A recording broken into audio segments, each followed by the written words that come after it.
बिजली के ब्रेकडाउन के साथ साथ इधर इस्लामाबाद में जो सियासी ब्रेकडाउन है वो भी जारी है, क्योंकि आज जब तहरीक इंसाफ के 45 अरकान कौमी असम्बली अपने इस्तीफे वापस लेने पार्लियामेंट हाउस गए तो उनको मरकजी दरवाजे पर रोक दिया गया और उन्होंने हुकूमत के खिलाफ नारे भी लगाए। गुंडागर्दी बंद करो, गुंडागर्दी नामंजूर, गुंडागर्दी नामंजूर, इंपोर्टेड हुकूमत नामंजूर। तहरीक इंसाफ के अरकान की अगली मंजिल जो थी वो मिनिस्टर ऑन्क्लेव थी, ताकि स्पीकर से मुलाकात की जा सके। अरकान स्पीकर हाउस जो है वो पहुंचे, लेकिन स्पीकर से मुलाकात ना हो सकी। अरकान की अगली मंजिल फिर इलेक्शन कमीशन थी। आमिर डोगर और रियाज फतियाना पर मुश्तमिल 2 रुकनी वफ़द जो है वो इलेक्शन कमीशन के अंदर जाने की इजाज़त उनको दे दी गई, जहां उन्होंने 45 अरकान असम्बली के इस्तीफ़े मंजूर ना करने की दरख्वास्त दी और दरख्वास्त में कहा गया कि स्पीकर कौमी असम्बली अगर हमारे इस्तीफ़े मंजूर करते हैं तो हमें डी नोटिफाई ना किया जाए। हमने राजा सिकंदर सुल्तान और कमीशन के सामने अपनी वो एप्लीकेशन 45 इस्तीफ़े और वो लिस्ट उनको दी है जो विथड्रॉन के हमारे मेंबरान के इस्तीफ़े थे, कि ये मामला सुबह हमने स्पीकर की वेबसाइट पे भी डाल दिया, उनको ईमेल भी कर दिया, व्हाट्सएप भी कर दिया और आपको भी ये देकर जा रहे हैं। हमने उनको कहा कि हम इसलिए आपके पास आए हैं कि आप ये देखें कि ये 45 अरकान असम्बली जो अब 46 हो गए हैं, इनके इस्तीफ़े अगर उधर से आते हैं तो ये मतनाज़ा है और आपके पास ही आने और इस पर आपने अपना किरदार अदा करना है। और हजूर, हमारा जाने का मकसद एक मखसूस है, वो ये है कि हमने अपना अपोजिशन लीडर बनाना है। अब नाज़रीन, आपको याद होगा कि तहरीक इंसाफ के 80 अरकान जो हैं वो उनके इस्तीफ़े मंजूर हो चुके हैं। तहरीक इंसाफ के 20 अरकान कौमी असम्बली में इस वक्त मौजूद हैं और उनको लीड कर रहे हैं राजा रियाज, जो कायदे हिज़्ब इख्तिलाफ हैं। अगर तहरीक इंसाफ के 45 अरकान वापस आ जाते हैं तो अपोजिशन लीडर तहरीक इंसाफ का होगा, ना कि मुनहरिफ अरकान का। तो इस हवाले से अब भी बात करेंगे। और जो पंजाब के निगरान वज़ीर आला मोहसिन नकवी के हवाले से इमरान खान साहब ने आज जो बात कही है और कहा है कि हम अदालत में जाएंगे, तो नाज़रीन अभी तक ये क्लियर नहीं है, बहाम है कि इलेक्शन होंगे कि नहीं होंगे। इस वक्त हमारे साथ हैं पाकिस्तान तहरीक इंसाफ के मेंबर कौमी असम्बली लालचंद मली साहब, बहुत बहुत शुक्रिया आपने हमें ज्वाइन किया।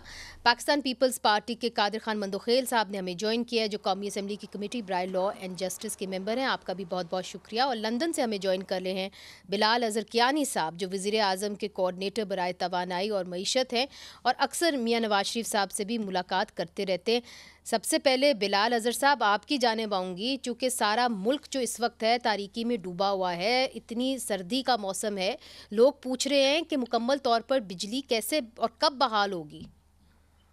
जी, बिस्मिल्लाहिर्रहमानिर्रहीम। जी मुनीज़ा साहिबा, बहुत शुक्रिया जी अपनी शो में दावत देने का। देखिए, यकीनन आज ये जो हादसा हुआ है ये हुकूमत की अटमोस्ट प्रायोरिटी है और एक अनयूजुअल सी और अनएक्सपेक्टेड सी वोल्टेज की फ्लक्चुएशन हुई है, फ्रीक्वेंसी की फ्लक्चुएशन हुई है आज सुबह 7:30 बजे के करीब, जिसकी वजह से ये सिस्टम सारा आपका ट्रिप कर गया। तो उसके बाद से हुकूमत मुस्तकिल जो सारे आपके मिनिस्ट्री ऑफ पावर के ऑफिशियल्स हैं और जो हमारे वज़ीर हैं खुर्रम दस्तगीर साहब, वो सब मिल के पावर कंट्रोल सेंटर में भी वो बैठे रहे हैं और इसी चीज़ को यकीनी बनाने की कोशिश करते रहे कि मुल्क में एक एक करके ग्रिड स्टेशन जो ऑफ हुए हैं उनको ऑन करना है। और चैलेंज भी ये था कि एक एक करके ऑन मगर आपने करना कहा है। था कि 10 बजे तक बिजली आ जाएगी, मगर अब 10 बज चुके हैं, ज़्यादा हो गए हैं, 10 बज के 5-6 मिनट हो चुके हैं, तो बिजली फिर अब कब आएगी, जी, रिस्टोर कब मेरी करेंगे? इत्तलात जी, मेरी इत्तलात के मुताबिक तो काफ़ी इलाकों में बहाल हो भी गई थी और आहिस्ता-आहिस्ता बाकियों में हो रही थी। तो खुर्रम दस्तगीर साहब ने सेक्रेटरी पावर के साथ मिलके और सारे हुकाम के साथ मिलके ये टाइमलाइन तय की थी। तो मुझे उम्मीद है कि अभी तक इंशाल्लाह, जिस तरह उन्होंने कहा था 10 बजे हैं, तो हमें अभी पता लग जाएगा कि क्या स्टेटस है। उम्मीद है कि जल्द अज़ जल्द ये चीज़ बहाल हो जाएगी। मगर साथ ही साथ जो वज़ीर आज़म ने कहा कि उन्होंने फ़ौरन इसकी रिपोर्ट भी तलब कर ली है और इसके ऊपर एक इंक्वायरी भी ऑर्डर की है टू इंश्योर टू चेक कि एग्जैक्टली क्या हुआ। ये सुबह फ्लक्चुएशन तो क्योंकि हुई, ये पहली वोल्टेज दफ़ा तो नहीं फ्लक्चुएशन। हुआ, पहली दफ़ा तो नहीं हुआ, जी, बहुत दफ़ा हो चुका है, पीटीआई की हुकूमत में भी हो चुका है, आपकी हुकूमत में दूसरी बार हो रहा है। चलिए उम्मीद करते हैं कि बिजली जो है वो कल तक आ जाएगी और उससे पहले आ जाए। लाल साहब, आपके साथ आज क्या हुआ? आप पार्लियामेंट के अंदर गए मगर पार्लियामेंट के दरवाजे बंद हुए, उन्होंने कहा जी शॉर्ट सर्किट हो गया पार्लियामेंट के अंदर, फिर आप स्पीकर हाउस चले गए, वहीं पर आपको स्पीकर नहीं मिले, क्या हुआ आज? देखिए, पहले तो मैं बिजली की जो ये फॉल्ट बता रहे हैं उस पर कमेंट करना चाहूँगा। बेसिकली ये तैयारी करा रहे हैं कौम को जिस तरफ ये लेके जा रहे हैं। इमरान खान ने शौकत तरीन को भेजा था जनरल बाजवा के पास कि आप जिनको लाने की कोशिश कर रहे हैं वो मुल्क को किस जानब ले जाएंगे, जिस जो इशारा उन्होंने किया था ये मुल्क अब वहाँ तक पहुँच चुका है। ये झूठ बोल रहे हैं, इनके पास ईंधन ही नहीं है कि ये बिजली दे सकें। इनके पास टेक्निकल जो वो स्टाफ भी अब इस तरह का नहीं है, इनके पास वो सपोर्ट मौजूद नहीं है, इनके पास पैसे नहीं हैं, और ये रोज़ाना बंद और स्टार्ट करके ये इस तरह पाकिस्तान को नहीं चला सकते। ये कोई जनरेटर नहीं है, ये पाकिस्तान का पूरा निज़ाम इस पर चलता आप है। समझते हैं इनके पास ईंधन नहीं है? जी जी, ड्रिप वगैरह सब झूठ बोल रहे हैं। ये इन्होंने कहा क्या है, सुने ना आप, ये कह रहे हैं कि बिजली की कंजप्शन कम है इसलिए हम बंद कर देते हैं, जब रिक्वायरमेंट होती है तब दोबारा स्टार्ट कर देते हैं। तो ऑन एंड ऑफ कर रहे हैं, तो इसका आप समझ लेना उसके पीछे कहानी क्या है।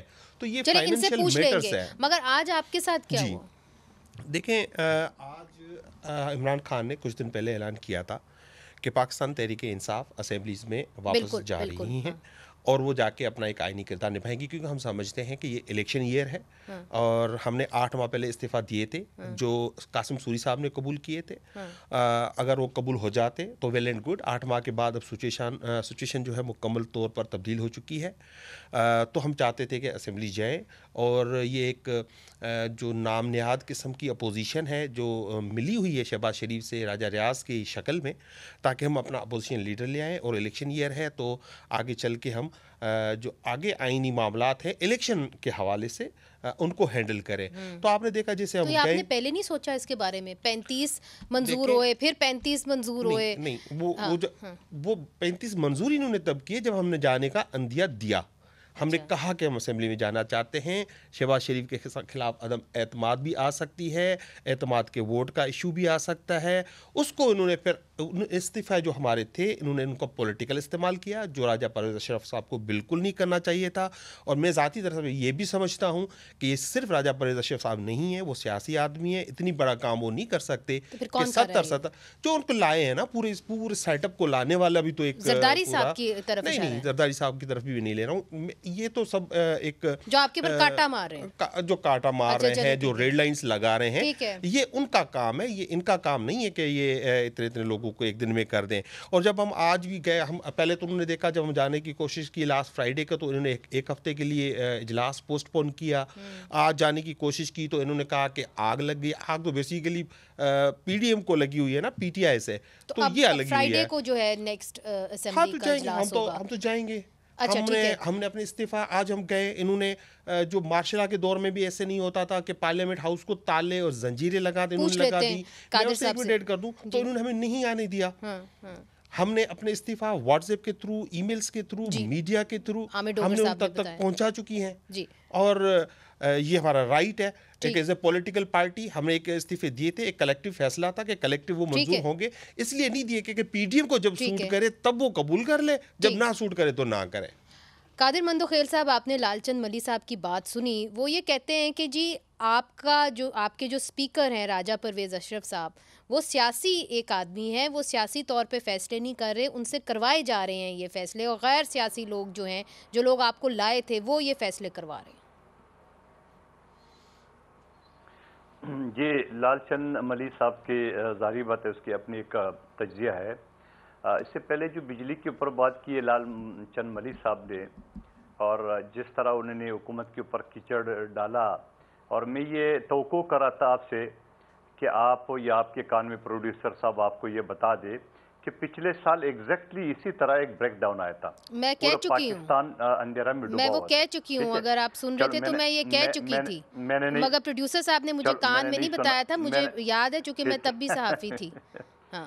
चलो ठीक है, चलो ठीक है। मैं अल्फाज वापस लेता हूँ। मैं वही कर रहा हूँ कि ऐसे एग्जैक्ट हुआ था। इतनी बड़ी तंबी बांधने की जरूरत नहीं, अपनी ग्रवान में भी जरा देख ले। ठीक है, टेक्निकल फॉल्ट है, हो जाता है, और नहीं होना चाहिए, मगर हो जाता है। पिछले साल भी हुआ था। अब आगे चलो। मली साहब, मैंने बिल्कुल नहीं बोला, आप जब बोल रहे थे आप जो लंबी छुड़ी करते, मुझे मुनीजा साहिबा खुदा की कसम बता रहा हूँ, मेरे जोर से एक कहका लगाने का दिल चाह रहा है, एक जोरदार कहका। तो लगा दे। कौन सी एडवाइजर है इनके, इमरान खान साहब के? कौन से एडवाइजर है? चलें आप अपनी बात मुकम्मल करें अगर ना। ये बीच हाँ ठीक है अगर ये इस तरह बोल रहे हैं मैं खामोश हूं तो उनको बोल अपनी भाषण जारी रखें आप। नहीं आप अपनी भाषण जारी रखें। आप अपना भाषण जारी रखें, मैं सुनता हूँ सर। नहीं आप अपनी बात करें ना जी। आप सुन लो ना, आराम से सुन लेना। सुन रहा हूँ मैं।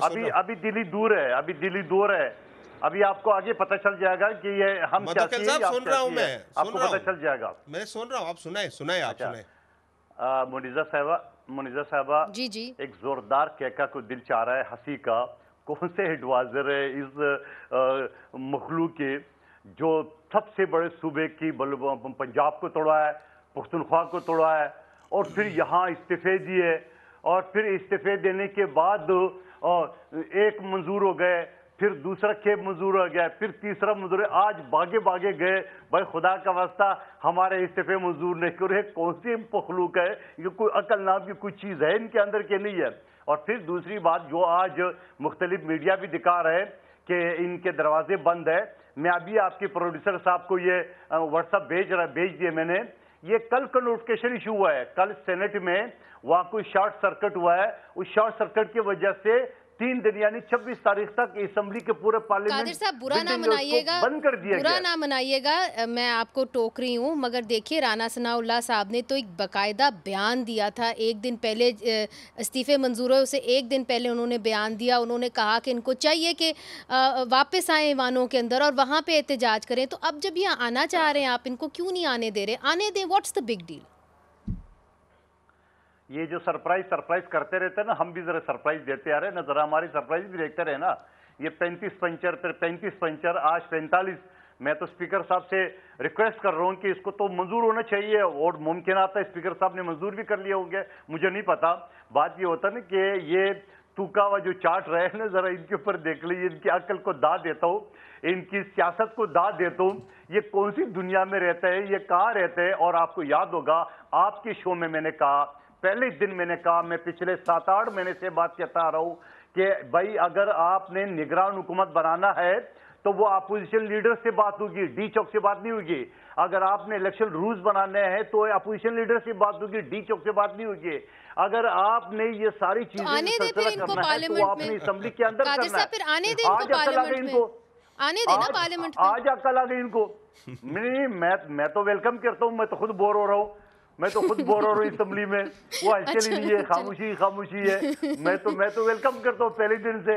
और बात ये होता है ना, इनको आज अकल आ गई। मैं तो कहने का मकसद ये है कि अब तो रोज कहते हैं टॉक शो में, पिछले 7-8 महीने से कहते आ रहे हैं कि बाबा असेंबली आ जाओ, आपने लोगों से वोट लिए, आपने 9 साल 10 साल पख्तूनख्वा में कुछ नहीं कर सके, आपने 3.5 साल वफाक में कुछ नहीं कर सके, आप 4 साल पंजाब में कुछ नहीं कर सके, आगे भी खुदा की कसम उम्मीद करते हैं आप स्पीकर साहब को भी कहेंगे, वो भी बोर अगर हो रहे हैं तो फिर इनको वापस बुला लें असेंबली के अंदर।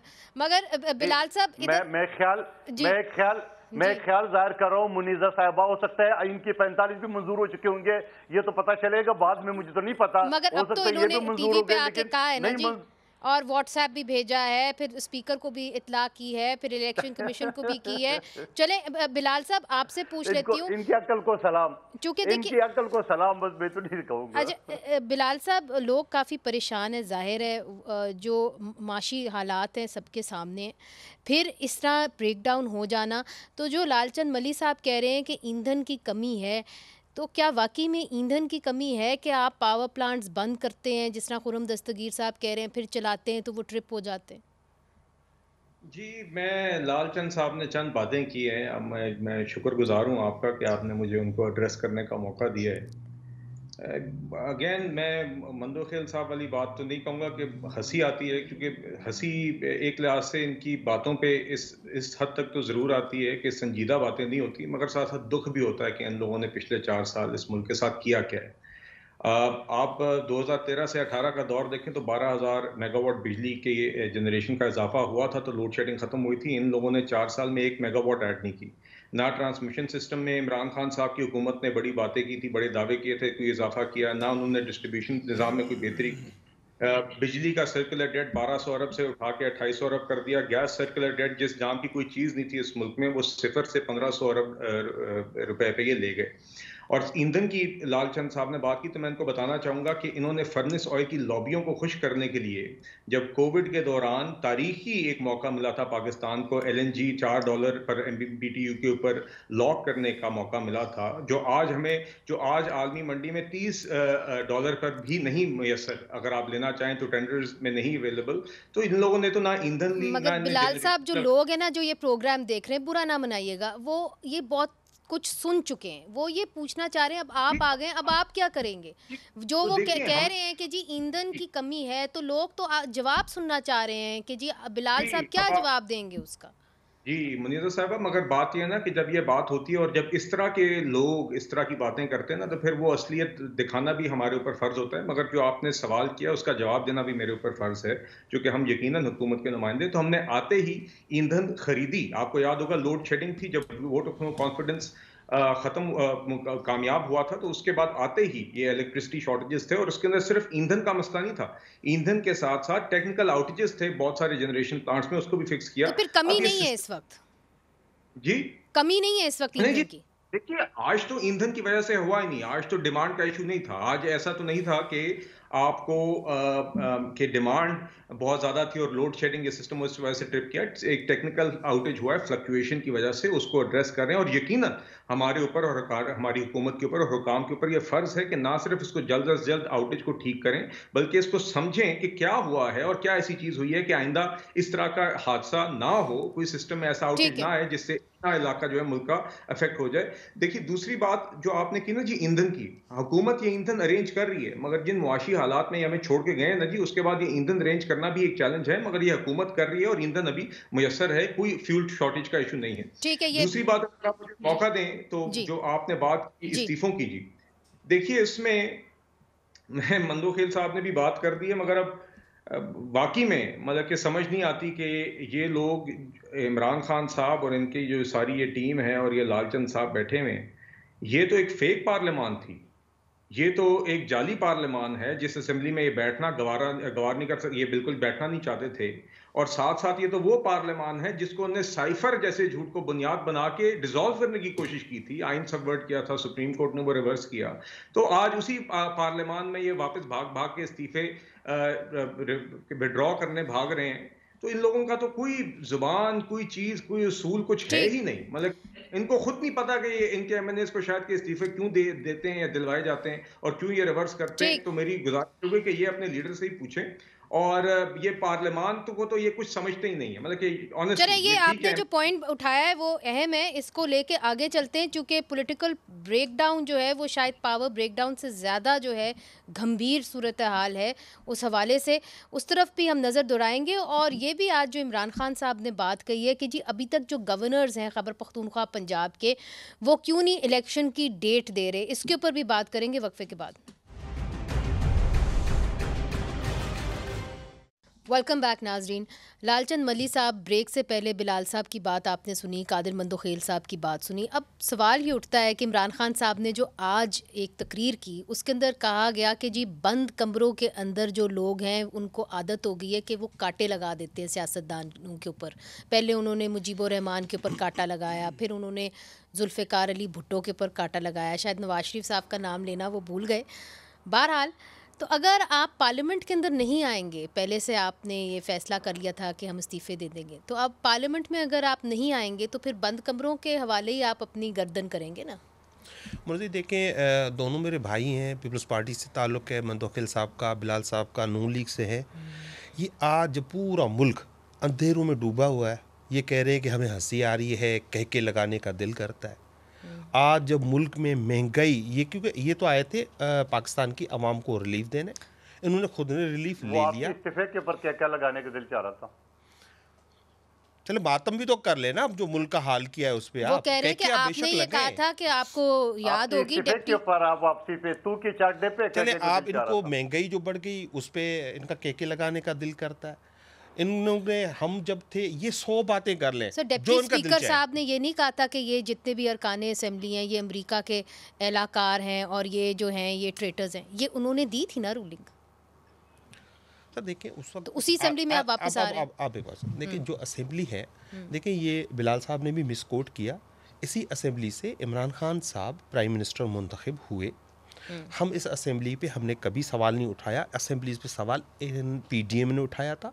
जब इमरान खान प्राइम मिनिस्टर थे तब भी ये कहते थे ये हम इन असेंबलीज को नहीं मानते, दोबारा इलेक्शन ये डिमांड करते थे। हमने ये कभी नहीं कहा ये असेंबली जाली है। हमने कहा से तो बाहर नहीं आए ना। हमने कहा सुने, जब आप बैठे हुए थे कहाँ असेंबली से बाहर आए? ये उनकी स्ट्रेटेजी थी ना। हमने कहा कि ये जो मौजूदा हुकूमत है ये इम्पोर्टेड है, ये नाअहल है, ये चोर है, ये करप्ट है। आपकी स्ट्रेटजी है क्या? अब देखिए गवर्नर जो है वो इलेक्शन डेट दे ही नहीं रहे। Let me tell you. तो लेकिन अब अगर आप चाहते हैं कि इलेक्शंस हो जाएं तो फिर आप वापस जाना चाह रहे हैं तो पहले आप चले जाते।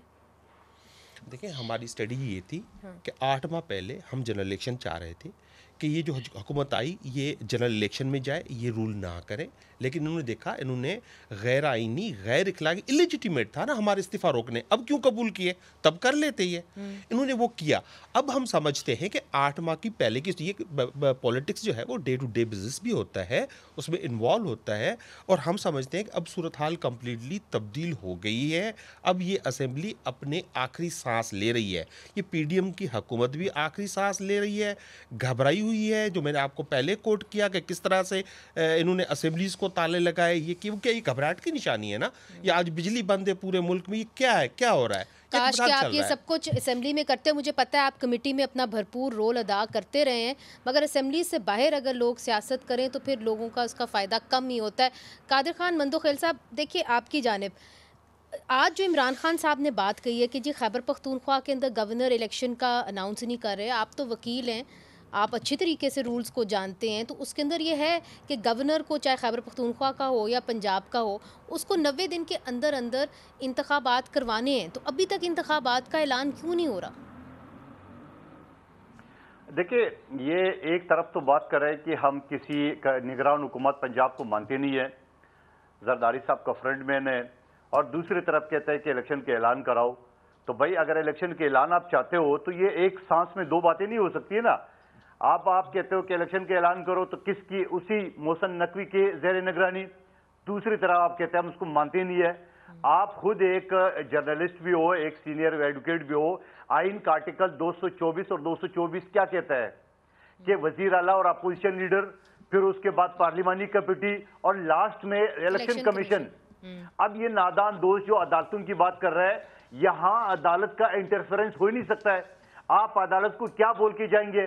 आइन का आर्टिकल 224 एक क्लियरली कहता है कि ये 3 स्टेप के बाद लास्ट स्टेप इलेक्शन कमीशन का है। मगर अब वो अदालत जा रहे हैं ना सर, अब वो अदालत जा रहे हैं, अदालत से रजू करेंगे और कहेंगे इस हवाले से, मोहसिन नकवी के हवाले से, और ये भी कि क्यों नहीं गवर्नर इलेक्शन बुला रहे। ये अदालत जाके ये परवेज इलाही साहब के कहने पे जा रहे हैं, जो उसे कहने पे पहले इतना तूल दे दिए, जो कल असेंबली तोड़ना था आज तोड़ना था, 8 महीने लगा दिए। ये अदालत जाके ये इस निगरान हुकूमत को तूल देने के मुतरादिफ है। ये खुद जब जाएंगे अदालत में 1 सेकंड में तो फैसला होगा नहीं है, इसमें लगेंगे कई महीने।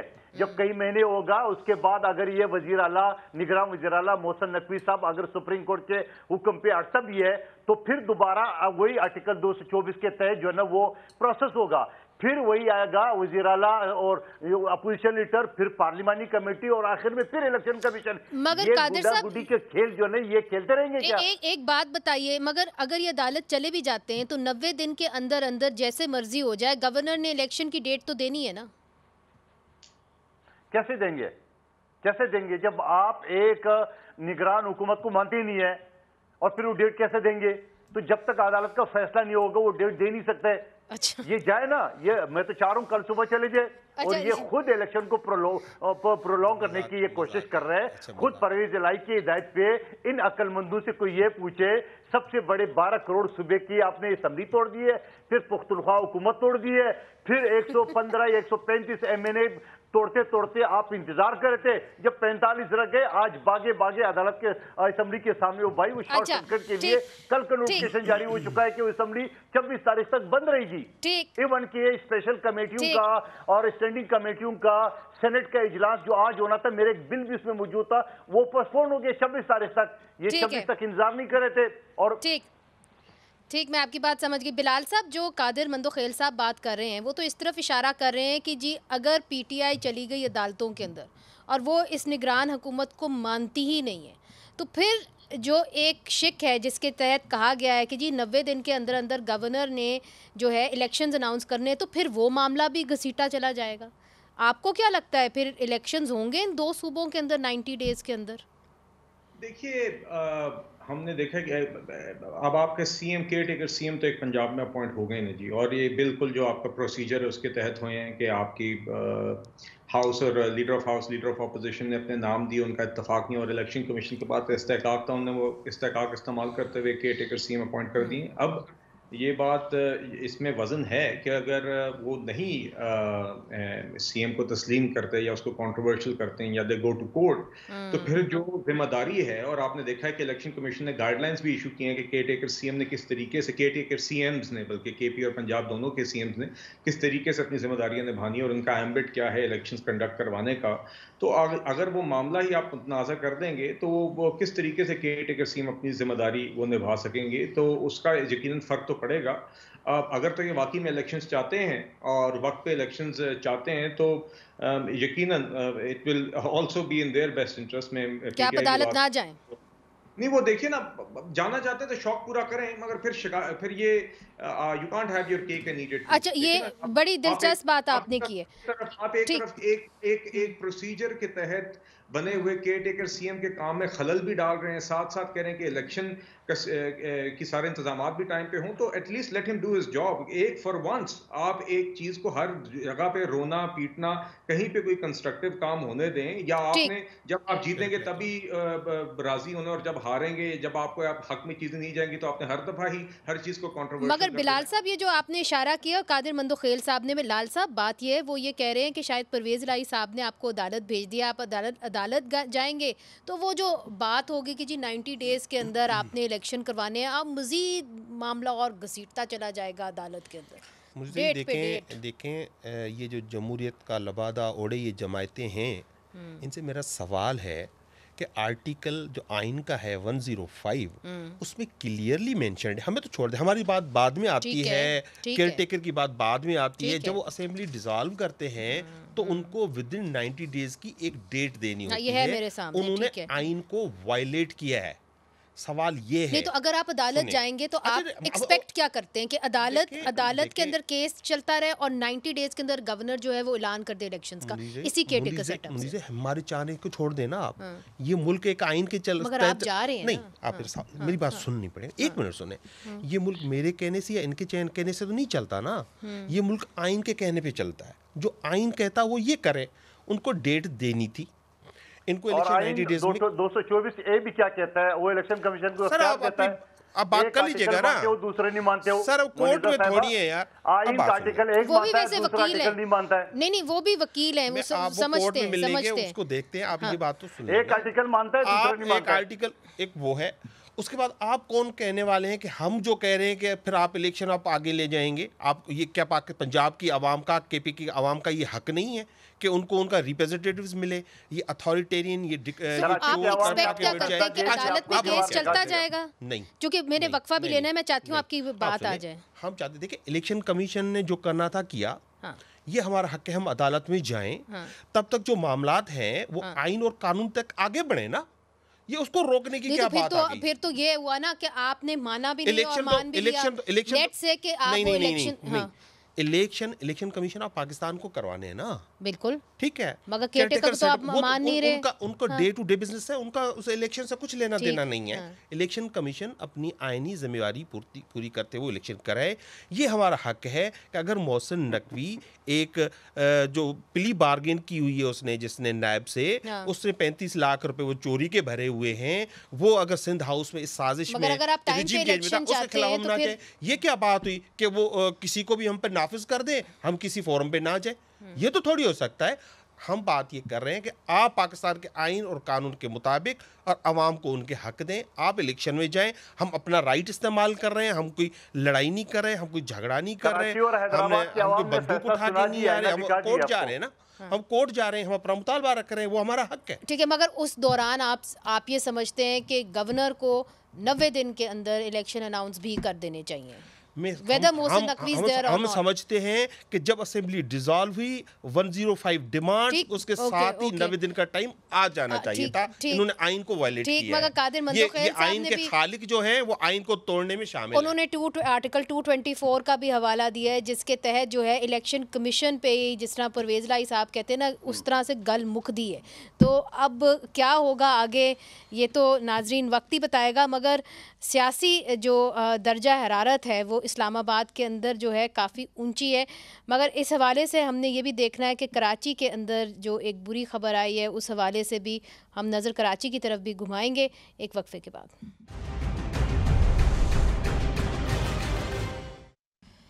वेलकम बैक नाजरीन। आज से 5 साल पहले 13 जनवरी 2018 को 27 साला नौजवान नकीबुल्लाह महसूद को कराची में जाली पुलिस मुकाबले में बेदर्दी से मार दिया गया था और नकीबुल्लाह महसूद का ताल्लुक जो है वो जनूबी वज़ीरिस्तान से था। मार्च 2019 में अदालत ने उस वक्त के एसएसपी मलीर लाओ अनवार और 17 पुलिस एहलकारों पर फर्द जुर्म आयद की थी। इस केस ने अवाम को झंझोड़ कर रख दिया था और ख़ास तौर पर पख्तूनों ने अपने हक़ के लिए मुल्क गिर एहतजाज किए थे। प्रोसिक्यूशन जो है वो राव अनवार और दीगर मुल्ज़िमान के ख़िलाफ़ सबूत पेश करने में नाकाम रही और ये साबित नहीं हुआ कि नकीबुल्लाह और इसके साथियों को अगवा किया गया और उनको जाली पुलिस मुकाबले में राव अनवार और दूसरे एहलकारों ने मारा। तो इस हवाले से आज राव अनवार ने क्या कहा वो भी आपको दिखा देते हैं। मैं अल्हम्दुलिल्लाह झूठे केस का आज अंजाम हो गया। अल्लाह पाक ने हमारे साथ इंसाफ किया, जज ने इंसाफ किया, सारा जोर लगाया इन्होंने, लेकिन कुछ नहीं कर सके। मजीद जो तफसीलात है वो मैं चैनल पे टॉक शो भी करूंगा, इंटरव्यू भी दूंगा और मजीद चीजें आपको बताऊंगा। उसका नाम जो है नकीबुल्लाह था ही नहीं, उसका नाम नसीमुल्लाह था। उसका गलत फोटो मीडिया पे चलवाया गया और उसके अब हमारे पास ओरिजिनल आईडी कार्ड है जिसकी हमने कॉपी भी दी। वो एक वांटेड आदमी था जिसकी 2016 में जिसको इश्तिहारी किया गया, इश्तिहार हैं डॉन, जंग और एक अंग्रेजी अखबार में उसकी सिंधी अखबार में उसका इश्तिहार तक दिया है। तो नाज़रीन अब राव अनवार साहब जो हैं वो चाह रहे हैं कि उनकी नौकरी बहाल हो जाए। लाल चंद साहब, बिलाल साहब और कादिर मंदोखेल साहब, अगर आपकी इजाज़त हो तो जिब्रान नासिर साहब से बात करते हैं जो नकीबुल्लाह कत्ल केस में मुद्दई के वकील रहे। जिब्रान नासिर साहब, क्या हुआ इस केस के अंदर? क्या जियो फेंसिंग और जो कॉल्स गई थी उससे तो ऐसा लग रहा था कि ये साबित हो गया था कि राव अनवार साहब उसी जगह पे थे जहाँ पे फेक इनकाउंटर हुआ, फिर प्रोसिक्यूशन जो थी वो फेल क्यों हो गई हुकूमत की तरफ से? देखिए मुनीसा, अंग्रेजी की कहावत है कि justice needs to be seen to be done in order to be done. तो आज जो हुआ है जिसको राव अनवार इंसाफ कह रहे हैं, क्या पाकिस्तानी अवाम या आपके सामने बाशमूल आपके जो गेस्ट्स हैं उनका ताल्लुक किसी भी पार्टी से हो, क्या वो ये कह सकते हैं कि आज इंसाफ हुआ है? यकीनी तौर पे जो ये चार्जेस फ्रेम हुए थे राव अनवार के खिलाफ, जिसमें किडनैपिंग शामिल था, इलीगल कन्फाइनमेंट शामिल था, मर्डर शामिल था, डिस्ट्रक्शन ऑफ एविडेंस शामिल था, गैर कानूनी असला और बारूद का इस्तेमाल करना शामिल था। तो ये एक JIT ने जिसमें सिंध पुलिस की उस वक्त की जो आप क्रीम कह सकते हैं कि IG level, DIG level, AIG level के लोग उससे मुंसलिक थे, उसको सुपरवाइज कर रहे थे। उन्होंने जब ये एविडेंस कलेक्ट किया तो वो एविडेंस अदालत के सामने आते आते इस 5 साल के अरसे में कहाँ खो गया? वो पुलिस के तमाम एहलकार जिन्होंने JIT के सामने गवाहियां दी थी, वो किसके दबाव और प्रेशर के तहत अदालत में अपनी गवाहियों से फिर गए? अच्छा। जिसका शिकायत हम आज नहीं कर रहे, जिसकी शिकायत 2 साल पहले जनवरी के महीने में नकीबुल्लाह की बरसी के मौके पे ही हमने कर दी थी और 5 ऐसे एहलकारों के नाम मीडिया के सामने रखे थे जिनके खिलाफ डिसिप्लिनरी इंक्वायरी होने के बजाय उनको मलीर के अंदर मनचाही पोस्टें दी गई। फिर जो पुलिस का रिकॉर्ड था जो झूठे इनकाउंटर को साबित करता था, चूंकि जब 3 दिन तक इस इनकाउंटर को छुपाया गया तो उस वक्त DSP कमर जो मुल्जिम है उन्होंने फेक एंट्रीज की थी, वो पूरा रिकॉर्ड गायब कर दिया गया। अच्छा। वो कहाँ मुंसलिक पे गायब हो गया, कोर्ट के सामने क्यों नहीं आ सका, कोई इस बात को नहीं जानता। फिर वो जियो फेंसिंग और CDR डेटा जिसकी बेसिस के ऊपर एक पूरा केस डिपेंड करता था कि राव अनवार की वहाँ पे मौजूदगी साबित होती है, उसको डिपोज करने के लिए कोर्ट में 2 एक्सपर्ट्स पेश किए गए सिंध पुलिस की जानिब से और दोनों ने एक दूसरे को ही कॉन्ट्रडिक्ट कर दिया। मजीद यह हमें इसमें यह भी नजर आया, जो शायद इसका एक सियासी पहलू है, चूंकि इस केस को अदालत के बाहर ज्यादा और अदालत के अंदर कम लड़ा गया है, जिस तरह के प्रेशर इसमें डाले गए हैं कि वो तमाम आला पुलिस अफसरान सिंध के जो राव अनवार के खिलाफ इन्वेस्टिगेशन में शामिल थे और मुंसलिक थे, वो तमाम के तमाम आज आपको सुबह बदर नजर आते हैं। पिछले 5 साल के अरसे में तमाम लोगों को सिंध पुलिस से निकाल के कहीं और भेज दिया गया। वो उनकी नॉर्मल रेपुटेशन थी, कुछ पे इंक्वायरियां भी खुली, कुछ के ऊपर सियासी इस्तेसाल भी हुआ। और तो ये वो आपने लोग पूरे हैं जिन्होंने एविडेंस दिया था राव अनवर के खिलाफ, ये वो पुलिस एहलकार है? ये वो पुलिस एहलकार थे जो जेआईटी को कमांड कर रहे थे और जो कम से कम उन लो रैंकिंग पुलिस ऑफिशियल्स को प्रेशर से बचा रहे थे, और उन्होंने जो सच्ची गवाही दी थी उसके ऊपर जो उन पे प्रेशर आ रहा था उससे उसको उनको ढाल की तरह एक्ट कर रहे थे। बट जब आप बिल्कुल ही कहते हैं एट मर्सी होंगे, जो इस वक्त इनकम्बेंट है, और खा वो पुलिस हो या वो एग्जीक्यूटिव हो, तो जी। आप क्या एक्सपेक्ट कर सकते हैं? प्लस देखिए, इसमें कोई बात ढकी छुपी नहीं है कि एक बहुत बड़ा सवाल है कि आखिर फिर इन 4 गरीबों का, मासूमों का कातिल कौन है? चूंकि ये भी साबित हुआ इस कोर्ट के प्रोसीडिंग्स के दौरान कि चारों का, ना वो साफ हो, साबिर हो, नजरजान हो या नकीबुल्ला हो, इनका कोई क्रिमिनल रिकॉर्ड नहीं है। तो ये कहां से मलीर में आए? ये कैसे एक साथ इकट्ठे हुए? इनको किसने मुगरी ठीक बनाया और किसने ठीक कत्ल किया? ठीक। तो कादिर मंदोखेल साहब, आपने जिब्रान नासिर साहब की बात सुनी, उन्होंने बड़े अहम सवालात उठाए हैं, और जब आप इंसाफ की बात करते हैं तो पाकिस्तान पीपल्स पार्टी जो इंसाफ नहीं दे सकी नकीबुल्ला और उसके 3 साथियों को, उस हवाले से जिस तरीके से एविडेंस वो बता रहे हैं मिटाई गई, जिस तरीके से तबादले हुए जो पुलिस अफसर जेआईटी में सर्व कर रहे थे, उसका क्या जवाब देगी? जी मुनीज़ा साहिबा, ये जब एहतजाज हो रहा था नकीबुल्ला महसूद के कत्ल के बाद, मैं खुद उस एहतजाज में शामिल था, और बिल्कुल एक ऐसा वाक़या है कि कभी सदियों में जो ना कोई भूल नहीं सकते हैं। अब वो यहाँ पे सवाल ये है कि थोड़ा सा मुझे टाइम दे दे। अभी 1 साल पहले एक और वाक़या हुआ, अभी साल पहले अरसला महसूद, एक 16 साला बच्चे को पुलिस ने कत्ल किया है। एक प्राइवेट शूटर था और एसएचओ था और पुलिस वाले, और उसकी नीचे अदालत से कि इसका बेल मैंने रिजेक्ट करा दी है, मगर हाई कोर्ट ने उसकी बेल एक्सेप्ट कर ली है, और हाई कोर्ट में बड़ी मेरी आर्गूमेंट को अप्रिशिएट भी की है, मगर बेल फिर भी दे दी है। मैंने सुप्रीम कोर्ट गया, अभी सुप्रीम कोर्ट से मैंने नोटिस करा दिया है। अब वो यहाँ पे अरसला महसूद के केस में आई विटनेस भी मौजूद है, 164 के जो गवाह है वो भी मौजूद है, फॉरेंसिक भी मौजूद है, शनाख्त परेड भी मौजूद है, 161 में मौजूद है। यानी इससे बेहतरीन केस हो ही नहीं सकती है, मगर अदालत ने आपकी बात नहीं हो सुनी। गई है या नहीं सुनी। मैं सुप्रीम कोर्ट गया, अभी सुप्रीम कोर्ट में मेरी अपील मंजूर हो गई। वो तो सिंध पुलिस के हवाले से उन्होंने बड़े जो है आपके सामने उन्होंने सवालिया निशान उठाए। जी बिल्कुल। मैं एक चीज बताऊं मुनीज़ा साहिबा, अलमिया ये है कि पाकिस्तान की जुडिशल सिस्टम दुनिया की 140 में से 128 नंबर पर है। क्यों है? इन्हीं हरकतों की वजह से है। ठीक है, मगर सर, अब आप मुझे बताओ कि एविडेंस तो पुलिस ने इकट्ठी करनी होती है ना, आप वकील हैं, अच्छी तरह जानते हैं, पुलिस ने एविडेंस इकट्ठी करनी होती है। अगर केस ही बिगड़ा हुआ वकील के पास आए, वो बेचारा क्या कर सकता है वकील? देखिए बिल्कुल, मैं आपके यहाँ तो मैं थोड़ा सा अदालत से इत्तफाक करता हूँ, इस वजह से कि जब आपके सारे एविडेंस मिटाए गए, आपके गवाह डर के नहीं आ रहा है। अब अलमिया क्या है कि पुलिस मुल्जिम है और पुलिस ही कंप्लेनेंट है। यानी अच्छा, उनके साथ जो पीटीआई के लोग, मली साहब अगर बैठे हुए आपके साथ, पीटीआई के लोग आज की जजमेंट को कैसे देख रहे हैं? पहुंचे वो कहाँ है आज? सर आज क्लियरली बताएं, आप आज की जजमेंट को कैसे देखते हैं? आप भी वकील हैं, कैसे देखते हैं इस जजमेंट को? देखिए मैं दो बातें कर रहा हूं आपके सामने, मैंने रखी है। यहां पुलिस मुल्जिम है, पुलिस ही कंप्लेनेंट है। आप मुझे बताओ इंसाफ कौन देगा आपको? और फिर यही चीजें अगर आप अदालत के सामने रखेंगे, कोई गवाह नहीं होगा, कोई फॉरेंसिक नहीं होगा, कोई और चीजें नहीं होंगे, तो अदालत क्या करेगी? ठीक है, दोनों बातें मैं आपके सामने रखी हूं। मैं इस सूरत हाल में समझ रहा हूं कि अदालत के सामने अगर कोई एविडेंस नहीं हो तो क्या करेगा वो? नहीं, वो बात तो आपकी दुरुस्त है, अदालत कुछ नहीं कर सकती। मुझे तो पहले दिन पता था। अदालत वाकई में कुछ नहीं कर सकती, मगर एविडेंस कलेक्ट करना पुलिस का काम होता है, और पुलिस जो होती है मातहत होती है हुकूमत के। बिलाल साहब, आप जो ये जजमेंट है उसको कैसे देख रहे हैं? क्योंकि इस केस को लेके पूरे पाकिस्तान के अंदर एहतजाज हुआ, और जो पख्तून बरादरी है उन्होंने इसको अपने एक तरीके से एज ए सिंबल उठाया कि हमारे साथ बड़ी ज्यादती हो रही है पूरे मुल्क में।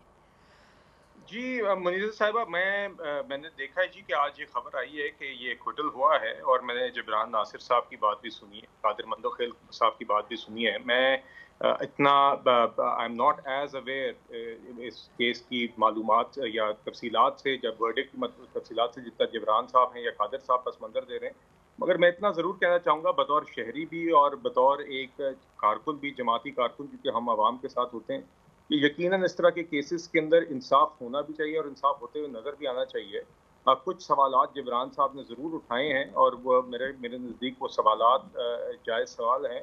तो एक लीगल फोरम के ऊपर, और मैंने खबर जो पढ़ी है उसके मुताबिक आई थिंक ये इंटेंट भी कर रहे हैं कि ये हाई कोर्ट में जाएंगे, जो उनका हक है और जी, वो हाई कोर्ट में जाएंगे जी, और मगर उसी एविडेंस के साथ। जी, और मैं उम्मीद करता हूं कि ना सिर्फ जिब्रान साहब तो अपना किरदार अदा करेंगे, मगर साथ साथ हुकूमती भी जो एहलकार हैं और जो भी लोग इस इन्वेस्टिगेशन में दोनों साइड्स पे केस के इन्वॉल्व हैं, वो ये इंश्योर करेंगे कि इससे जो पब्लिक ट्रस्ट है वो फिर से आ जाए। और ये इस तरह के केसेस टेस्ट केसेस होते हैं, ये बिल्कुल बिल्कुल आपने दुरुस्त कहा, मगर ये केस जो है, टेस्ट केस जो था, ये फेल हो गया। आपका क्या होगा जी इसके ऊपर राय, जो आज का वर्डिक्ट आया है? वो एक बड़ा मशहूर शेर है कि कातिल की ये दलील मुंसिफ ने मान ली कि मकतूल खुद ही गिरा था खंजर की नोक पर। ये जो कत्ल हुआ या मर्डर हुआ, इसने एक एक्सपोज किया था जो सिंध में पुलिस एक्स्ट्रा जुडिशियल किलिंग्स कर रही थी। उस हवाले से ये सिंध में वैसे भी एक जो ह्यूमन राइट्स की वायलेशन थी उसको उन्होंने एक्सपोज कर दिया था।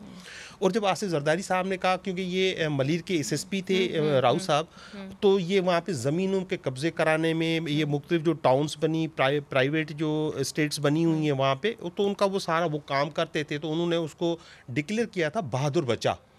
तो बहादुर बच्चा जब जरदारी साहब ने डिक्लेयर कर दिया, तो सिंध गवर्नमेंट में मैं तो जुर्रत नहीं समझता कि उसकी केस को इस तरह से वो फॉलो करे। आज के फैसले को कैसे देखते हैं, चूंकि मैंने क्लोजिंग की तरफ जाना है? देखिए, मैं समझता हूँ फैसला कोर्ट एविडेंस की बुनियाद पे करती है। सिंध हुकूमत ने इस केस को ख़राब किया है। सिंध हुकूमत ने उसको बचाने की, उसके कातिलों को बचाने की मुकम्मल कोशिश की है, एंड आई कंडेम दैट। बहुत बहुत शुक्रिया लालचंद मली साहब, कादिर मंदोखेल साहब। जी जी जी, मैं बिल्कुल क्लोजिंग की तरफ जाना है। One sentence. मैं मली साहब से ये पूछना है, जो लोग इस केस की वजह से एमएनए बने थे, आज वो कहाँ है? आज वो मुद्दई जो इसका वालिद मर गया बेचारा, आज वो साथ है? मली साहब तो ठीक है, वो बिल्कुल साथ है, बात वो बिल्कुल साथ है, डोंट वरी, वो बिल्कुल साथ है और आपको नजर भी आएंगे। बहुत बहुत शुक्रिया। मैंने क्लोजिंग की तरफ जाना है। आपका भी, कादिर मंदोखेल साहब, मली साहब, जिब्रान नासिर साहब, बिलाल साहब, आपका भी बहुत शुक्रिया, आपने हमें लंदन से ज्वाइन किया। मगर नाजरीन, सवाल अभी तक छोड़ गया ये केस कि अगर राव अनवार बेकसूर हैं तो फिर नकीबुल्लाह और इनके 3 साथियों को किसने मारा? और यही सवाल जो है जिब्रान नासिर साहब इसी एविडेंस के साथ जो है हाई कोर्ट के अंदर जाएंगे, उसका क्या नतीजा होगा ये वक्त ही हमें बताएगा। मगर एविडेंस जो है वो फॉल्टी, अगर एविडेंस फॉल्टी हो तो फिर केस भी कमज़ोर हो जाता है। हम उम्मीद करते हैं कि जो हुक्मरान है इस केस को देखेंगे, फिर से इसके ऊपर नज़रसानी करेंगे और जो बेकसूर है इस और जो कसूरवार है इस केस के अंदर, उसको कैफरे किरदार तक पहुंचाएंगे। मुनीज़े जहांगीर को इजाज़त दीजिए। खुदा हाफिज़।